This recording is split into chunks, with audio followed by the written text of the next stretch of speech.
Good morning students, હું છું Payalben Yagnik from Saraswat school રાતાવાપી અને આજે આપણે ચેપ્ટર નંબર 9ના લાસ્ટ પાર્ટ કે જે છે પાર્ટ 5 એનો અભ્યાસ કરીશું. આપણે ચેપ્ટર નંબર 9 સ્ટાર્ટ કર્યું છે જેનું નામ છે સવર્ગ સંયોજનો. જે મારો લાસ્ટ વિડીયો આવ્યો એની અંદર મેં તમને સમઘટકતા અને એને આધારિત જે સ્વાધ્યાયના ક્વેશ્ચન હતા એ સોલ્વ કરાવ્યા હતા. આજના વિડીયોમાં આપણે લાસ્ટ ટોપિક જે છે સંયોજકતા બંધનવાદ સિદ્ધાંત એ ભણશું. તો આ જે થિયરી છે એ તમારા જે લોંગ ક્વેશ્ચન હોય છે, લોંગ 4 માર્કના ક્વેશ્ચન એની અંદર થિયરી તરીકે પૂછી શકાય, પ્લસ એની અંદર જે સંકરણનો પ્રકાર આવશે એ તમારે MCQ તરીકે સ્પર્ધાત્મક પરીક્ષામાં ઘણીવાર પૂછાય છે.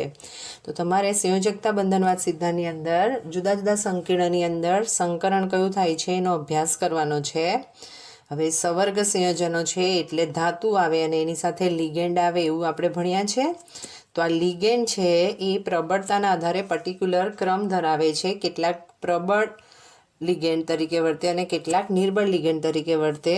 હવે ક્રિસ્ટલ ફિલ્ડ થિયરીના આધારે તમને એક ક્રમ આપ્યો છે. જુઓ, તમારો જે 30% સિલેબસ કટ થયો છે એની અંદર આ થિયરી નીકળી ગઈ છે, પણ એમાં કામનું એ છે કે તમને અહીંયા જે ક્ષેત્ર હોય છે એની અંદર લિગેન્ડનો પ્રબળતાનો ક્રમ આપ્યો છે. હવે તમે જે સંકરણ જોશો એની અંદર એનો ઉપયોગ આવશે. દાખલા તરીકે સૌથી પ્રબળ છે CO લિગેન્ડ છે, ત્યારબાદ CN, NH3 આ બધા લિગેન્ડ છે પ્રબળ ક્ષેત્ર છે.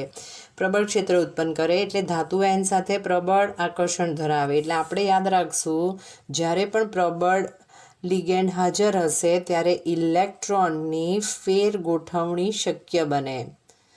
શું કીધો શબ્દ? ઇલેક્ટ્રોનની ફેર ગોઠવણી. અત્યારે તમને કંઈ ખ્યાલ નહીં આવશે, આપણે સંકરણ જોઈએ એટલે ડિટેલમાં જોઈશું. તેની સામે જે I minus, BR minus, CL minus, F minus, OH minus આ બધા લિગેન્ડ હશે નિર્બળ ક્ષેત્ર ઉત્પન્ન કરે. તો આપણે બીજું એ યાદ રાખશું કે જ્યારે નિર્બળ લિગેન્ડ ધાતુ આયન સાથે જોડાયેલો હશે તો ઇલેક્ટ્રોનની ફેર ગોઠવણી શક્ય નહીં હોય. યાદ રહેશે બધાને? તો આ બે વસ્તુ ધ્યાન રાખશું. બીજું જે ધ્યાન રાખવાનું છે મેં તમને શીખવાડ્યું છે કે આપણે ટોટલ 2 ટાઈપના સંકીર્ણ જોઈશું, ML4 અને ML6. ચલો, ML4 હોય તો 2 પ્રકારના સંકરણની શક્યતા છે, એની સામે ML6 હોય તો 2 પ્રકારના સંકરણ શક્ય છે. ML4 હોય એટલે sp3 સંકરણ અથવા તો dsp2 સંકરણ. ML6 હોય તો D2sp3 અથવા બીજું શક્યતા છે sp3d2 સંકરણ. તો આ જ સંકરણનો અભ્યાસ કરશું. sp3 સંકરણ હોય એટલે સમચતુષ્ફલકીય, dsp2 હોય એટલે સમતલીય સમચોરસ અને ML6માં 2 સંકરણ હોય તો અષ્ટફલકીય આકાર ધરાવે. તો આટલી વસ્તુ આપણે ધ્યાન રાખશું તો આપણે કોઈ પણ સંકરણ ભણી શકીએ. ચલો, પહેલું ઉદાહરણ જુઓ અને એ છે CONH3 હવે સૌથી પહેલાં તમને સમજાવી દઉં કે અહીંયા ગાડી જે મેં સંકરણ ડિટેલમાં સમજાવી છે એની વાક્ય રચના લખીને નથી આપી. બોર્ડની એક્ઝામમાં 4 માર્કની અંદર સવાલ પૂછાય તો તમારે વાક્ય રચના કમ્પલસરી લખવી પડે. તો જ્યારે પણ હું થિયરી સમજાવતી હોઉં અને જે એક એક શબ્દ બોલું એ તમારે ધ્યાન રાખવો પડશે. કોઈ પણ સંકીર્ણ આપ્યું હોય ને એની અંદર તમારે સંકરણ કયું થાય તો તમારે સૌથી પહેલાં એની અંદર આવેલો ધાતુનો ઓક્સિડેશન આંક ગણવો પડે. ત્યારબાદ એનું IUPAC નામકરણ લખવું પડે અને એની અંદર સંકરણ સમજાવવું પડે. અમે તમને IUPAC નામકરણ કરાવ્યા એટલે ધાતુનો ઓક્સિડેશન આંક કેવી રીતે ગણવાનો હોય તો તમને ખ્યાલ આવી જ ગયો હશે. એમોનિયા તટસ્થ લિગેન્ડ છે એટલે એનો વીજભાર 0 હોય, ઓક્સિડેશન આંક એટલે વીજભાર 0 હોય એટલે કોબાલ્ટ જે હશે એનો ઓક્સિડેશન આંક એમાં કયો છે +3 છે. એનું IUPAC નામકરણ જોશો તો આ હશે હેક્ઝાઅમાઇન કોબાલ્ટ 3 આયન. હવે સંકરણ જોવાનું છે તો સંકરણની અંદર આપણે હંમેશા ભૂમિ અવસ્થા, ઉત્તેજિત અવસ્થા ધ્યાન રાખીએ છીએ. તો એ જ મેં અહીંયા લખીને આપ્યું છે. કોબાલ્ટ છે એનો પરમાણુ ક્રમાંક 27 છે એટલે એની ટૂંકી ઇલેક્ટ્રોન રચનામાં આર્ગોન 4s2 3d7 આવશે. સંકરણમાં ખાલી પી કક્ષકનો ઉપયોગ પછીથી થાય છે કે નહીં થાય આપણને નથી ખબર એટલે આપણે એને બાજુમાં લખી રાખ્યું છે. હવે આ સંકીર્ણ આવ્યું ML6 પ્રકારનું એટલે એની અંદર 2 પ્રકારના સંકરણ શક્ય છે, sp3d2 અથવા D2sp3 સંકરણ. એમાંથી કોઈ એક સંકરણ આપણે સાબિત કરવાનું છે. આપણે જે સંકીર્ણ જોઈએ છે એમાં કોબાલ્ટનો ઓક્સિડેશન આંક +3 છે, એટલે જ્યારે કોબાલ્ટ +3 થશે ત્યારે શું થશે, જે ઇલેક્ટ્રોન છેલ્લા દાખલ થયો એ પહેલાં દૂર થાય. તો સૌથી પહેલાં 4s માં જે 2 ઇલેક્ટ્રોન છે કેન્દ્રથી સૌથી દૂર અંતરે છે, એટલે 2 ઇલેક્ટ્રોન આમાંથી નીકળશે. અને આ જે સેકન્ડ નંબરની પરમાણ્વીય કક્ષક છે એની અંદર જે ઇલેક્ટ્રોન યુગ્મિત છે એમાંથી 1 ઇલેક્ટ્રોન નીકળશે, એટલે એમાં 1 ઇલેક્ટ્રોન રહી જશે. એટલે આ જે છે સેકન્ડ નંબર એ કોબાલ્ટ +3 થાય ત્યારે જે ઇલેક્ટ્રોન રચના હોય છે એ તમને આપી છે. હવે મેં તમને આગળ લિગેન્ડનો પ્રબળતાનો ક્રમ સમજાવ્યો. એની અંદર આપણને ખબર છે NH3 જે છે એ પ્રબળ લિગેન્ડ છે અને માટે એની અંદર ઇલેક્ટ્રોનની ફેર ગોઠવણી શક્ય છે, કારણ કે ધાતુ સાથે પ્રબળ આકર્ષણ ધરાવશે. હવે તમને પ્રશ્ન થશે ઇલેક્ટ્રોનની ફેર ગોઠવણી એટલે શું? તો એને આપણે નામ આપશું નીચું ભ્રમણ. તો એની અંદર જે ડી પરમાણ્વીય કક્ષકની અંદર અયુગ્મિત ઇલેક્ટ્રોન આવેલા છે એનું યુગ્મીકરણ થાય. ફરીથી બોલું શબ્દ, એમોનિયા પ્રબળ લિગેન્ડ છે માટે ઇલેક્ટ્રોનની ફેર ગોઠવણી શક્ય છે. ફેર ગોઠવણીની અંદર જે અયુગ્મિત ઇલેક્ટ્રોન છે એ યુગ્મિત બનશે. અને નામ કેમ નીચું ભ્રમણ આપ્યું? કારણ કે આપણે બહારની વધારે ઉર્જા ધરાવતી પરમાણ્વીય કક્ષકની અંદર ઇલેક્ટ્રોન ની ભાગીદારી નથી કરાવવી પડતી, તો આવું જે હશે એને આપણે નીચું ભ્રમણ કહીશું. હવે અહીંયા તમે જોઈ શકો છો કે ટોટલ 4 ઇલેક્ટ્રોન છે એની ફેર ગોઠવણી થાય, એટલે કે ટોટલ 4 ઇલેક્ટ્રોન 2 પરમાણ્વીય કક્ષકમાં સમાઈ જશે. ડીની સંખ્યા ટોટલ છે 5. એમાંથી ઓલરેડી પહેલેથી જે એક પરમાણ્વીય કક્ષક છે એમાં તો 2 યુગ્મિત ઇલેક્ટ્રોન છે જ, અને 2 પરમાણ્વીય કક્ષકમાં બીજા 4 પેર બનાવશે, એટલે ડી પ્રકારની 2 પરમાણ્વીય કક્ષક ખાલી પડી. મેં તમને આગળ કીધું તેમ આની અંદર ક્યાં તો D2sp3 અથવા sp3d2 સંકરણ શક્ય છે. તો જે 2 ડી કક્ષક ખાલી પડી એ 4s અને 4p પરમાણ્વીય કક્ષક સાથે જોડાશે, અને જે સંકૃત કક્ષક બનશે એ હશે D2sp3. જુઓ, ના ખ્યાલ આવ્યો તો ફરીથી જુઓ. અહીંયા ટોટલ 5 પરમાણ્વીય કક્ષક હતી, એની અંદરથી યુગ્મીકરણ થાય છે. 4 ઇલેક્ટ્રોન યુગ્મીકરણ કરીને 2 પરમાણ્વીય કક્ષકમાં જોડાય, એટલે 5માંથી 3ની અંદર જે ટોટલ 6 ઇલેક્ટ્રોન છે આવી ગયા. ડીની 2 પરમાણ્વીય કક્ષક બાકી છે, એ જે ખાલી પરમાણ્વીય કક્ષક છે એની સાથે જોડાઈને સંકરણ થવા માટે D2sp3 સંકૃત કક્ષકોનું નિર્માણ કરે. અને આ જે ખાલી પરમાણ્વીય કક્ષક છે એની અંદર એક એમોનિયા હોય તો એની પાસે 2 ઇલેક્ટ્રોન યુગ્મ છે, એક ઇલેક્ટ્રોન યુગ્મ છે, એટલે આપણી પાસે ટોટલ 6 એમોનિયા છે. એટલે એના 6 ઇલેક્ટ્રોન યુગ્મ આપણે જે સંકૃત કક્ષક અહીંયા જોઈ D2sp3 એની અંદર ગોઠવાશે. તો જે પિંક કલરથી ઇલેક્ટ્રોન યુગ્મ બતાવ્યા છે એમોનિયાના ઇલેક્ટ્રોન છે. હવે તમે અહીંયા જોઈ શકો છો કે આની અંદર ડી પ્રકારની 2, એસ પ્રકારની 1 અને પી પ્રકારની 3 પરમાણ્વીય કક્ષકોનું સંમિશ્રણ થયું એવું દેખાય. માટે એની અંદર જે સંકરણનો પ્રકાર છે કયો કહેવાય? D2sp3. તો હું જે શબ્દ બધા બોલું છું એ તમારે સ્ટેટમેન્ટ ફોર્મમાં લખવા પડે. હવે ચુંબકીય ગુણધર્મ જોશો તો ચુંબકીય ગુણધર્મમાં એક પણ ઇલેક્ટ્રોન અયુગ્મિત નથી, માટે કયો કહેવાય? પ્રતિચુંબકીય. અને એની અંદર D2sp3 છે એટલે અષ્ટફલકીય આકાર હશે, અને આંતરિક કક્ષાનો ઉપયોગ કર્યો છે અને અંદરની જ પરમાણ્વીય કક્ષકની અંદર યુગ્મીકરણ થયું, માટે નીચું ભ્રમણ અને બધા યુગ્મિત છે એટલે એને ભ્રમણ યુગ્મિત સંકીર્ણ તરીકે પણ ઓળખવામાં આવશે. તો આ રીતે તમે CONA36માં સંકીર્ણનું સંકરણ સમજાવી શકો. હવે આપણે સેકન્ડ ઉદાહરણ જોઈએ, અને એ છે COF6 3-. જે સ્ટુડન્ટને ફર્સ્ટ સંકરણમાં ખ્યાલ આવ્યો એ વિડીયો પોઝ કરીને અનુસંકરણ જાતે વિચારી શકે. સૌથી પહેલાં મેં તમને સંકરણમાં યાદ રાખવા કીધો હતો ઓક્સિડેશન આંક. જ્યારે તમે એનો ઓક્સિડેશન આંક જોશો તો ફ્લોરિનનો -1 છે એટલે એનો ટોટલ વીજભાર ફરીથી +3 આવવાનો. તો કોબાલ્ટ જે છે એની અંદર ફરીથી પ્રકાર તો Ml6 જ આવ્યો, પણ ચેન્જ એ આવ્યો કે આની અંદર જે લિગેન્ડ આવ્યો એ નિર્બળ લિગેન્ડ આવ્યો. માટે અને પહેલાંના ઉદાહરણમાં જે ઇલેક્ટ્રોનની ફેર ગોઠવણી આપણે કરતા હતા, આ ઉદાહરણની અંદર ચેન્જ એ હશે કે નિર્બળ લિગેન્ડ ધાતુ આયન સાથે ઓછું આકર્ષણ ધરાવે, એટલે ઇલેક્ટ્રોનની ફેર ગોઠવણી શક્ય થશે નહીં. તો સ્ટાર્ટિંગની અંદર જે આપણે જોવાનું છે એની ભૂમિ અવસ્થામાં ઇલેક્ટ્રોન રચના 3d7 4s2 એ તો આપણે આગળ જોઈ ગયા એ જ રીતની હશે. જ્યારે કોબાલ્ટ+3 ઓક્સિડેશન અવસ્થા જોઈશું તો 4sના 2 ઇલેક્ટ્રોન સૌથી દૂર છે કેન્દ્રથી, એટલે પહેલાં એ નીકળશે અને લાસ્ટ ઇલેક્ટ્રોન જે હતો આ યુગ્મિત થયેલો તે નીકળવાનો. તો આ રીતે તમે કોબાલ્ટ+3ની ઇલેક્ટ્રોન રચના અહીંયા બતાવી શકો. હવે લિગેન્ડ જે આવ્યો એ નિર્બળ આવ્યો, એટલે આની અંદર આના પહેલાં જે તમે ઇલેક્ટ્રોનની ફેર ગોઠવણી કરી હતી એ આની અંદર શક્ય નથી. એનો મતલબ એમ કે 6 ફ્લોરિન છે એના ઇલેક્ટ્રોન યુગ્મને સમાવવા માટે હવે પછી વધારે ઉર્જા ધરાવતી પરમાણ્વીય કક્ષકનો ઉપયોગ કરવો પડશે.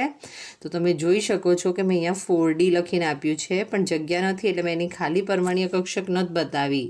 એટલે કમ્પલસરી આની અંદર શું થશે, 4s પ્રકારની 1, 4p પ્રકારની 3, હવે ટોટલ 3 ને 2 5, 3 ને 1 4 પરમાણ્વીય કક્ષક આવી ગઈ. એટલે ડીની અંદરથી મારે જે લેવાની જરૂર છે એ તો 2 જ છે. ડીની સંખ્યા 5 હોય એમાંથી આપણે 2 પરમાણ્વીય કક્ષક લઈશું અને માટે ટોટલ જે પરમાણ્વીય કક્ષકો ભેગી થઈને સંકરણ કરશે એ હશે S પ્રકારની 1, P પ્રકારની 3 અને D પ્રકારની 2. માટે એની અંદર આપણે સંકરણ કયું કહી શકીએ, sp3d2 સંકૃત કક્ષકો. હવે આ સંકૃત કક્ષક રેડી થઈ ગઈ. એની અંદર 6 ફ્લોરિનના 6 ઇલેક્ટ્રોન યુગ્મ જે છે એ અંદર દાખલ થશે અને એના આધારે આપણે એવું કહી શકીએ કે આની અંદર જે સંકરણ થશે એ કયું હોવાનું, sp3d2. તો તમે એક વસ્તુ નોંધી હશે, જ્યારે નિર્બળ લિગેન્ડ હોય તો વધારે ઉર્જા ધરાવતી પરમાણ્વીય કક્ષકની અંદર સંકરણ થાય છે, એટલે બાહ્ય કક્ષીય કહેવાય એને, અથવા એને ઊંચું ભ્રમણ અથવા તો ભ્રમણમુક્ત સંકીર્ણ તરીકે ઓળખવામાં આવે. તો આ રીતે તમે ખાલી 1 માર્કના MCQની અંદર ખાલી લિગેન્ડ પ્રબળ છે કે નિર્બળ છે એના આધારે જવાબ લખી શકો. એટલે સંકરણનો પ્રકાર આવ્યો sp3d2. હવે તમે એનો આકાર જોશો તો ml6 પ્રકારનું સંકીર્ણ છે અને સંકરણ છે sp3d2, માટે એનો આકાર તો અષ્ટફલકીય જ હોવાનો. હવે એની અંદર n બરાબર 4 આવ્યું એટલે અયુગ્મિત ઇલેક્ટ્રોનની સંખ્યા 4 આવી, માટે કયો ગુણધર્મ ધરાવશે, અનુચુંબકીય, અને એને બાહ્ય ચુંબકીય અથવા ઉચ્ચ ભ્રમણ તરીકે ઓળખવામાં આવશે. નેક્સ્ટ ઉદાહરણ જુઓ અને એ છે NiCl4 2-. ચલો આ Ml4 પ્રકારનો સંકીર્ણ આવ્યો એટલે એની અંદર 2 પ્રકારના સંકરણ શક્ય છે, sp32 અને d2sp3. હવે લિગેન્ડને જુઓ, નિર્બળ લિગેન્ડ આવ્યો એનો મતલબ એમ કે એમાં ઇલેક્ટ્રોનની ફેર ગોઠવણી શક્ય નહીં થવાની. ઇલેક્ટ્રોનની ફેર ગોઠવણી શક્ય બનતે તો ડી કક્ષક ખાલી પડતે, માટે એમાં d2sp3 સંકરણ તો થશે જ નહીં. કયું સંકરણ થશે, sp3.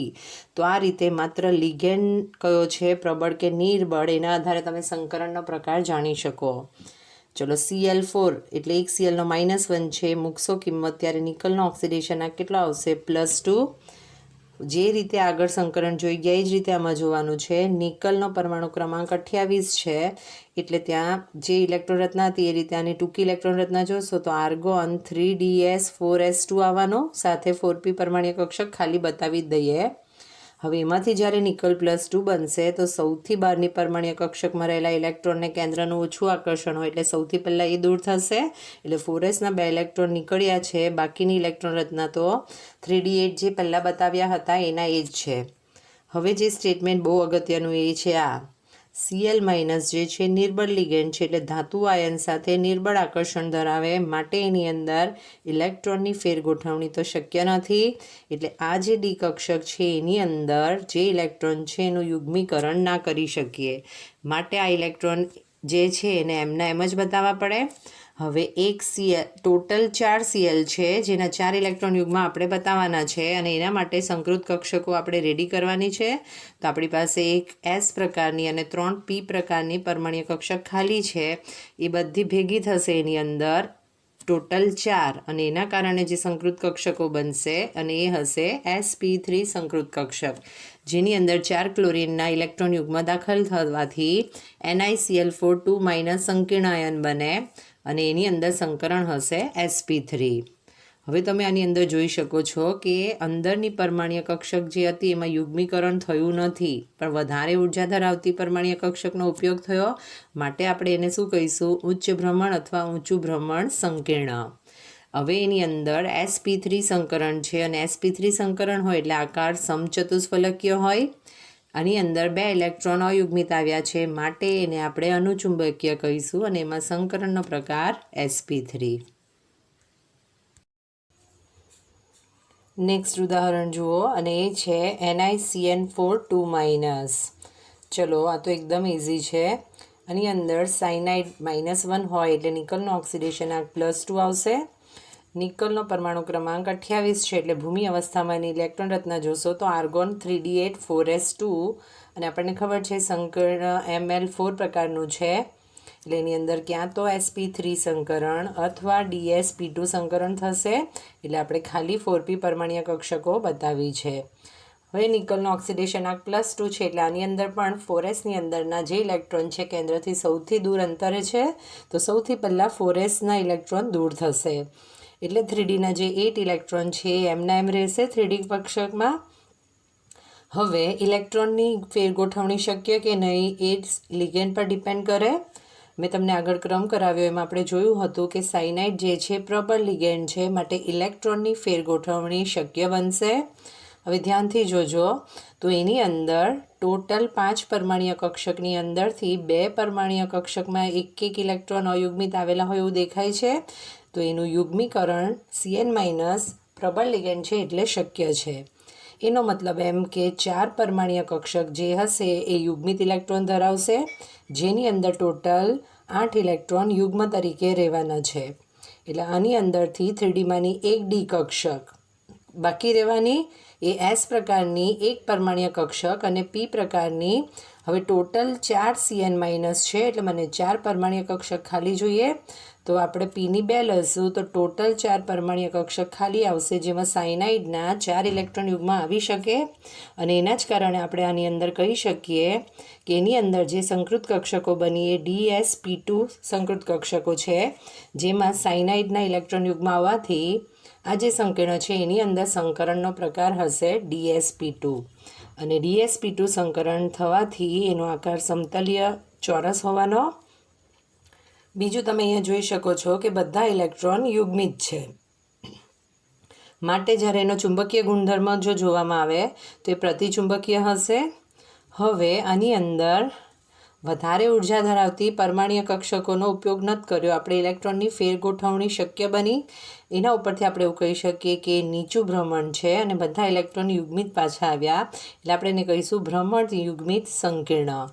તો આ રીતે સિમ્પલ એક વસ્તુ અથવા તો એક જ પ્રકારનો દર્શાવવાની રીત યાદ રાખો, તમને કોઈ પણ સંકીર્ણનું સંકરણ પૂછે તો તમે દર્શાવી શકો. આપણે જે સંકરણ જોઈ ગયા એને આધારિત કોયડામાં ક્વેશ્ચન છે તે જુઓ.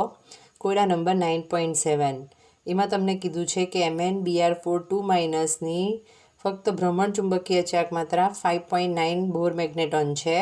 સંકીર્ણ આયનની ભૂમિતિનું પ્રાકથન કરો, એટલે એનો આકાર કયો હશે તે જોઈ શકાય. 5.9 આવ્યું, એનો મતલબ એમ કે મેં તમને શીખવાડ્યું હતું કે જેટલા અયુગ્મિત ઇલેક્ટ્રોન હોય એટલી ચુંબકીય ચાક માત્રા આવે, એટલે આમાં n = 5 છે, તો સાબિત થઈ ગયું. બીજું, એ ના આપ્યું તે તો પણ આપણી પાસે Br લિગેન્ડ જે છે નિર્બળ લિગેન્ડ છે, એટલે એની અંદર ઇલેક્ટ્રોનની ફેરગોઠવણી શક્ય નહીં આવવાની. ml4 જે છે એની અંદર 2 પ્રકારનું સંકરણ થાય, ક્યાં sp3 અથવા dsp2. હવે કયું સંકરણ થશે? લિગેન્ડ આધાર રાખે, તો લિગેન્ડ છે Br બ્રોમિન, એટલે કે એમાં ફેર ગોઠવણી શક્ય નથી, એટલે ડી પરમાણ્ય કક્ષક ખાલી પડવાની જ નહીં. એના ઉપરથી બી આઈડિયા આવી જાય કે એમાં સંકરણ sp3 થશે અને આકાર સમચતુષ્ફલકીય હશે. પણ આની અંદર જો જવાબ લખવો હોય તો ચુંબકીય ચાક માત્રાનું મૂલ્ય આપ્યું છે, માટે આપણે એના આધારે લખવો પડે. તો મેં તમને કીધું તેમ આની અંદર મેંગેનીઝ છે એનો ઓક્સિડેશન આંક +2 છે, અને જ્યારે એનો સંવર્ગાંક જોશો તો ml4 પ્રકારનો છે, એટલે મેં તમને કીધું તેમ એની અંદર 2 પ્રકારના સંકરણ શક્ય છે, ક્યાં તો sp3 અથવા dsp2. પરંતુ ચુંબકીય ચાર્જ માત્ર 5.9 બોર મેગ્નેટોન આપી છે, એટલે આપણે એવું કહી શકીએ કે એની ડી કક્ષક જે છે એમાં 5 ઇલેક્ટ્રોન અયુગ્મિક જે છે એની ફેર ગોઠવણી થઈ નથી. માટે આપણે એવું કહી શકીએ કે એની અંદર સંકરણ થશે sp3 અને માટે એનો આકાર હોવાનો સમચતુષ્ફલકીય. એટલે તમને જે રીતનો સવાલ પૂછ્યો હોય એ રીતે તમે જવાબ લખી શકો. અને લાસ્ટ થિયરી જુઓ, એ છે સંયોજકતા બંધનવાદ સિદ્ધાંતની મર્યાદા. આજે મેં તમને જે થિયરી કરાવડાવી એની અંદર મેં તમને કહી દીધું Cn- પ્રબળ લિગેન્ડ છે અને F- છે નિર્બળ લિગેન્ડ છે. પણ કોઈ પણ જગ્યાએ આપણે એવું જોયું નથી કે Cn- પ્રબળ લિગેન્ડ કેમ છે અને F- નિર્બળ લિગેન્ડ કેમ છે. તો આવી થોડી મર્યાદાઓ છે તે જોઈએ. તો સંયોજકતા બંધનવાદ સિદ્ધાંતની પહેલી મર્યાદા જે ઇઝીલી ખ્યાલ આવે છે કે તે નિર્બળ અને પ્રબળ લિગેન્ડ વચ્ચેનો ભેદ પાડી શકતી નથી. એના પછી તે ઘણી બધી ધારણાઓનો સમાવેશ કરે છે. ચુંબકીય માહિતીનું જથ્થાત્મક અર્થઘટન જો તમારે જોવું હોય તો એની મદદથી આપણને મળતું નથી. તે સિવાય કોઈ પણ જગ્યાએ આપણને આકાર વિશે માહિતી મળી, પણ પ્રદર્શિત સંયોજનો દ્વારા પ્રદર્શિત થતો રંગ જે હતો એ સંયોજકતા બંધનવાદ સિદ્ધાંતને આધારે આપણે નથી જાણી શકતા. બીજી મર્યાદા એ હતી કે ઉષ્માગતિકીય અથવા ગતિકીય સ્થાયિતા વિશે જથ્થાત્મક અર્થઘટન જે છે એ સંયોજકતા બંધનવાદ સિદ્ધાંતના આધારે મળતું નથી. અને લાસ્ટ, ચાર્જ સવર્ગાંક સંકીર્ણ સમચતુષ્ફલકીય અને સમતલીય ચોરસ બંધારણ વિશે કોઈ ચોક્કસ પ્રાકથન કરી શકતો નથી. અને એના જ કારણે આ બધી જે માહિતી છે એ સંયોજકતા બંધનવાદની મર્યાદા કહેવાશે. તો આ રીતે તમારું ચેપ્ટર અહીંયા પૂરું થયું. ચલો, હવે મેં જે તમને શીખવાડ્યું છે સંકરણ, એને આધારિત લખાણ સંબંધિત પ્રશ્ન છે. બહુ જ ઇઝી ક્વેશ્ચન છે. મેન તમને સંકરણની અંદર પ્રબળ લિગેન્ડ અને નિર્બળ લિગેન્ડ ઇલેક્ટ્રોનની ફેરગોઠવણી કરીને કેવી રીતે સંકરણ શક્ય કરે એ ખબર હોવું જોઈએ. તો આ ક્વેશ્ચન જે છે એના જવાબ તમે જાતે લખી શકો એવા છે. એની અંદર ક્વેશ્ચન નંબર 9.5, 9.6, 9.7, 9.8 અને 9.9 જે છે એ આજે આપણે જે થિયરી જોઈ ગયા એના આધારિત છે. એની અંદર જુઓ, સંયોજકતા બંધનવાદ સિદ્ધાંતને આધારે NiCN4 2- અને NiCl4 2-. આ તો તમને સીધું પીડીએફની અંદરથી ક્વેશ્ચનનો આન્સર મળી જશે. એના પછી NiCl4 2- અનુચુંબકીય છે, જ્યારે NiCO4 પ્રતિચુંબકીય છે.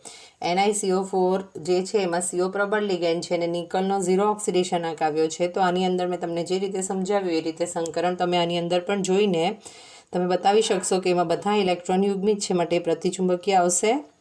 એના જેવું છે FeH2O 3+ અને FeCN6 3- નિર્બળ અનુચુંબકીય. બધા જ ક્વેશ્ચનની અંદર તમારે સંકરણના આધારે અનુમાન કરવાનું રહેશે. તો આ જે ક્વેશ્ચન છે તમારે જાતે લખવાના છે.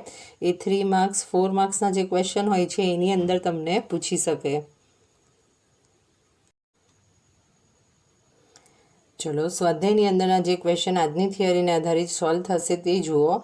તો 9.12 સુધીના ક્વેશ્ચન આપણે જોઈ લીધા છે. એના પછી 30% સિલેબસ કટ પછી જે ક્વેશ્ચન છે એ છે 9.15, 9.19, 9.23 અને 9.24. એની અંદરથી IUPAC નામ છે અને આની અંદર મધ્યસ્થ ધાતુ આયનનો સવર્ગાંક છે. એ બધા ક્વેશ્ચન બી કેવી રીતે સોલ્વ થાય મેં તમને સમજાવ્યા છે.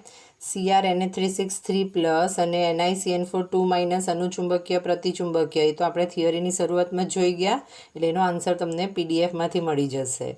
હવે ખાસ ધ્યાન રાખજો, ક્વેશ્ચન નંબર 9.15 ત્યાં લખી રાખો 4 માર્ક્સ 3 માર્ક્સ. હવે ક્વેશ્ચન તમને સ્વાધ્યાયમાં પૂછ્યું છે એટલે એની અંદરથી તમને આ સવાલ લોંગ ક્વેશ્ચનમાં ના પૂછી શકાય એવું તમે ના વિચારી શકો.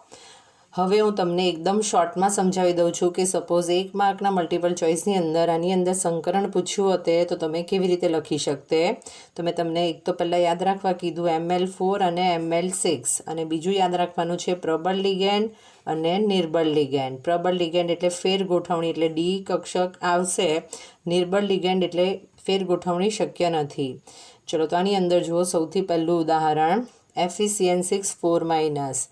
Ml6 છે એટલે એની અંદર બે પ્રકારના સંકરણ શક્ય છે, sp3d2 અને d2sp3. હવે CN માઇનસ પ્રબળ લિગેન્ડ છે એટલે ઇલેક્ટ્રોનની ફેર ગોઠવણી થવાની. તો ફેર ગોઠવણી થશે માટે એની અંદર આપણે અનુમાન કરી શકીએ કે એની અંદર જે સંકરણનો પ્રકાર હશે કયો આવવાનો, D2sp3 આવવાનો. તો તમે એ ડિટેલમાં સમજાવી શકો. એની આગળનું જુઓ. એના પછી છે FeF6 3-. ચલો આની અંદર જે આવ્યું એ ફરીથી Ml6 પ્રકારનું આવ્યું. એની અંદર પણ બે પ્રકારના સંકરણ શક્ય છે, D2sp3 અથવા sp3d2. કયું સંકરણ થશે એનો આધાર લિગેન્ડ પર છે. હવે આ લિગેન્ડ નિર્બળ લિગેન્ડ આવ્યો માટે ઇલેક્ટ્રોનની ફેર ગોઠવણી શક્ય નથી, માટે ઉચ્ચ ભ્રમણ થવાનું. માટે એની અંદર જે સંકરણ હશે એ કયું હોવાનું, sp3d2. મારા ખ્યાલથી હવે તમને અનુમાન આવી જ જશે કે સંકરણ કેવી રીતે સમજાવવાનું. COC2O4 3 ફરીથી નિર્બળ લિગેન્ડ આવ્યો. Ml6 છે માટે એની અંદર ફેર ગોઠવણી શક્ય નથી, માટે એની અંદર પણ સંકરણનો પ્રકાર sp3d2 આવશે. અને લાસ્ટ COF6 3-. તો એની અંદર પણ જે Ml6 છે અને ઇલેક્ટ્રોનની ફેર ગોઠવણી શક્ય નથી, માટે એમાં સંકરણનો પ્રકાર કયો આવશે, sp3d2 ઉચ્ચ ભ્રમણ આવશે. તો મેં તમને આગળની થિયરી જે રીતે ડિટેલમાં સમજાવી છે એ રીતે તમારે આ જે થિયરી છે એ જાતે બનાવીને લખવાની છે. ચલો હવે બીજા જે ક્વેશ્ચન છે થિયરીને આધારિત એ જુઓ. સૌથી પહેલાં જુઓ ક્વેશ્ચન નંબર 9.28. એમાં તમને કીધું છે CONA36Cl2 સંકીર્ણ દ્વારા દ્રાવણમાં કેટલા આયનો નીપજે. હવે આ તો તમને ખ્યાલ આવે એવું જ છે કારણ કે તમે IUPAC નામકરણ જોઈ ગયા છો. આ જે સંકીર્ણ આપ્યું છે એ Ml6 પ્રકારનું સંકીર્ણ હોય એવું લાગે છે તમને. આપણે વાહકતાના આધારે MCQ જોઈ ગયા હતા, એના આધારિત આપણે આનો આન્સર લખી શકીએ. એક Cl ઉપર -1 હોય એટલે આખા બ્રેકેટનો જો વીજભારની વાત કરવામાં આવે તો આખા બ્રેકેટના ઉપર +2 હશે, +2 Cl- આવેલા કહેવાય. અને બ્રેકેટની અંદર આ જે સંકીર્ણ છે ધાતુ અને લિગેન્ડ છે એના એ જ આવશે.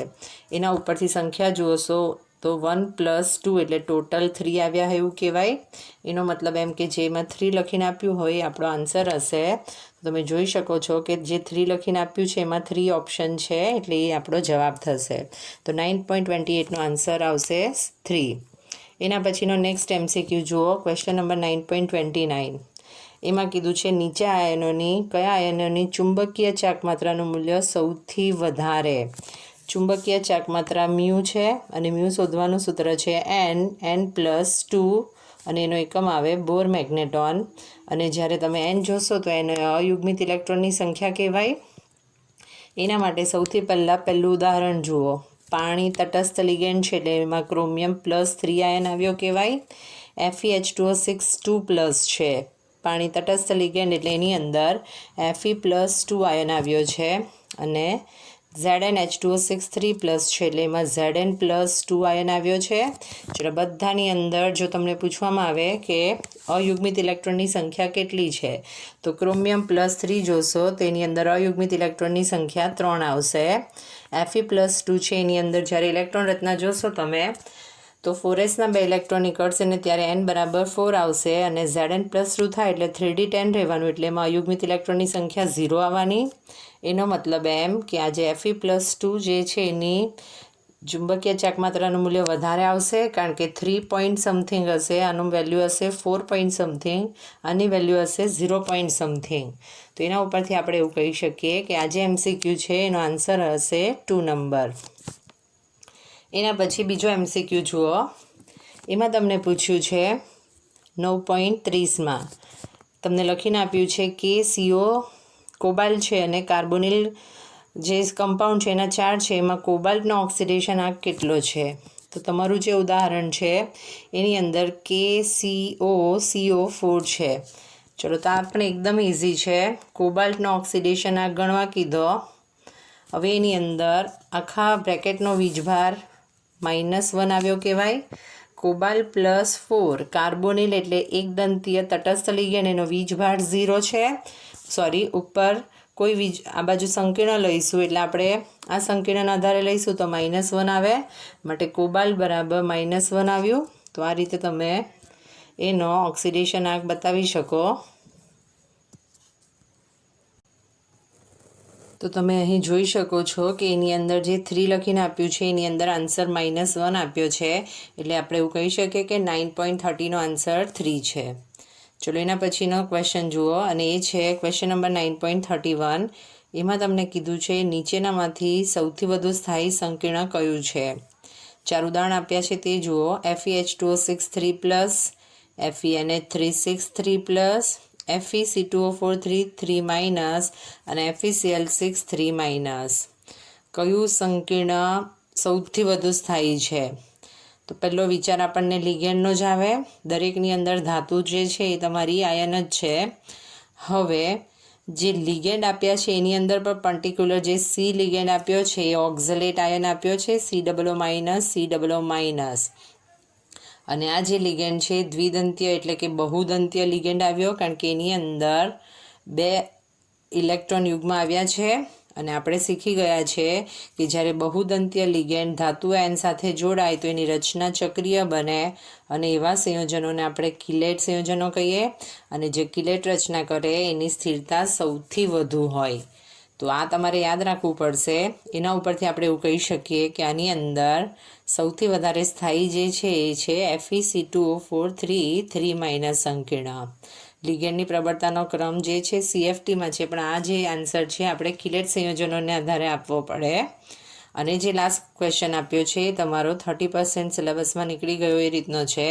માટે ટોટલ આ જે 4 ક્વેશ્ચન છે તમારા થિયરીને આધારિત છે. તો આ સાથે આપણું ચેપ્ટર નંબર 9 પ્લસ સ્ટાન્ડર્ડ 12નો ફૂલ પોર્શન જે છે અહીંયા ગાડી પૂરો થયો.